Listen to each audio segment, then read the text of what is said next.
Capricorn, this is your 5 aspects of yourself reading for November 2021. Capricorn, November of 2021.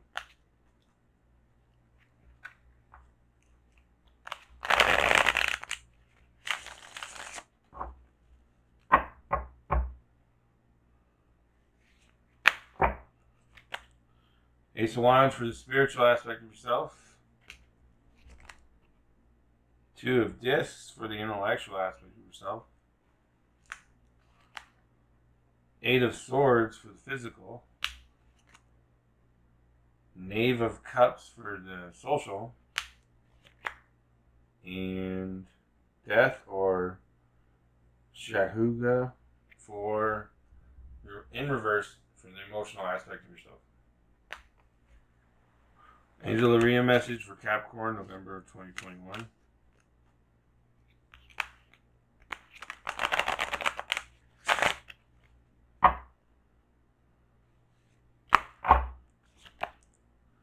Ramil, Angel of Visions. Mausolea message for Capricorn, November of 2021.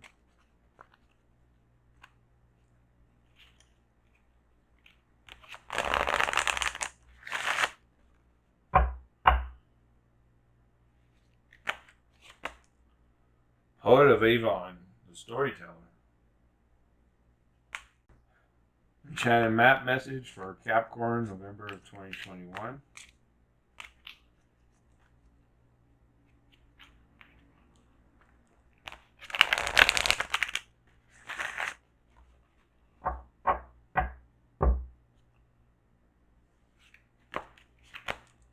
Peaks of Joy. Ace of Wands, purpose, intention, motivation, determination, awakening will, beginning of an action, source, creation. Spiritually, you're on a new up and up. Things are going good. Prism of light, shining as a beacon for you, moving you forward.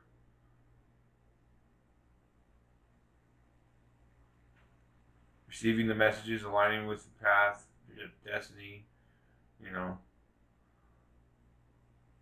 It's like a maze, right? Life is like a maze. You can go left or right and then up and down. All these different directions. Different choices you could have made. But now you feel like you're on the right path out of the maze. So, looking like you've got your spiritual connection going for you. Two of Discs, change, transformation, alternation, cycles, gain and loss, harmonious revolution, ebb and flow, cheerfulness, recreation, rhythm of life, a message, a visit, shadow work, burying the dead of your past, looking down on it. You're intellectually aligned with the spirit, knowing that you need to bury what you've gone through, what you've been through, what you're doing. This is what's on your mind. You're aware of it. You're thinking about it. So it looks like things are really looking like you've made a change for the better, or are in the process of doing it. You're thinking about how whatever's past is past, and now let's move forward, bury the dead. Eight of Swords, bad news, crisis, restriction, constraint, chagrin, the unforeseen, setback, small-mindedness. She killed these people. Or she walked in and someone died and she was ready to fight them because she heard something, but she was too late.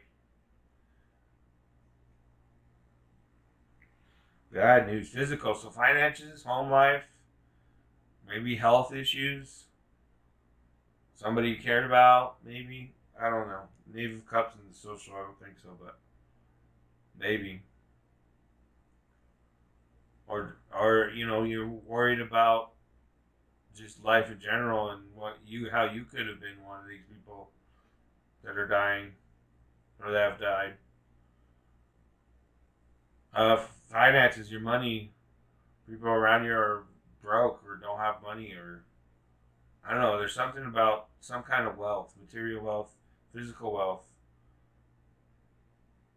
that you still have your sword, your word, your air flow, while others are losing out and not getting what they need, maybe, or they've been betrayed. Um,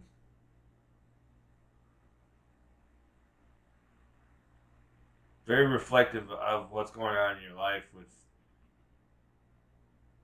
people laying here being stabbed in the heart, heartbroken, either by you or by what's going on. You wanted to do something about it, but you couldn't.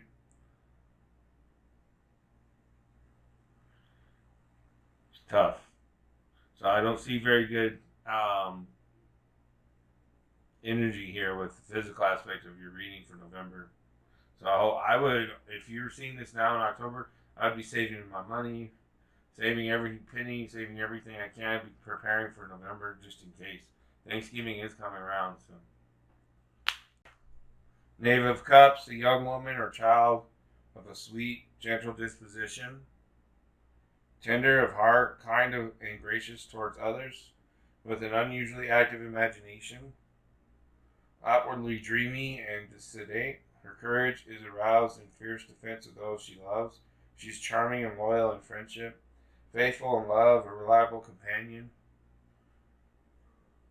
So socially, you're the one that's keeping track and doing the work and making sure things are working out for whoever you care about or whoever's in your social aspect of your life that you would do this for. So you're kind of maybe staying up late, doing work, doing things that need to be done, organized, taking care of business, know what's up from what you've buried in the past, and moving on forward from the spiritual aspect of your connections on your close to your heart there, doing the sacred work. Death, Shathuga or Scorpio in reverse. Dark night of the soul, terror, failure of faith, spiritual emptiness, surrender to physical urges, loss of direction, a death. So your heart kind of wants to go back to what you buried. You actually you cared about having all that fun that you did or whatever it was you were doing. Some kind of compassion towards what you're thinking, you're trying to bury. So your heart and your mind are tearing you apart.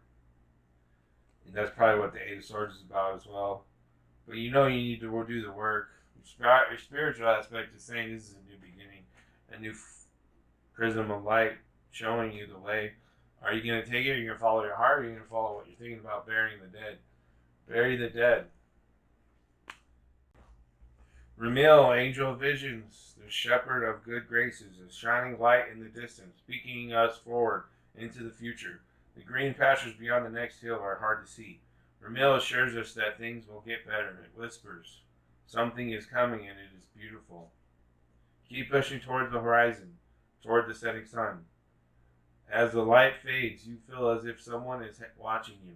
Far in the distance, you see a lone figure walking, a dove on its shoulder. You stop for a moment to marvel at this vision. When you move again, it is gone. You hear a flutter of feathers as the dove lands gracefully on your shoulder. So you saw yourself.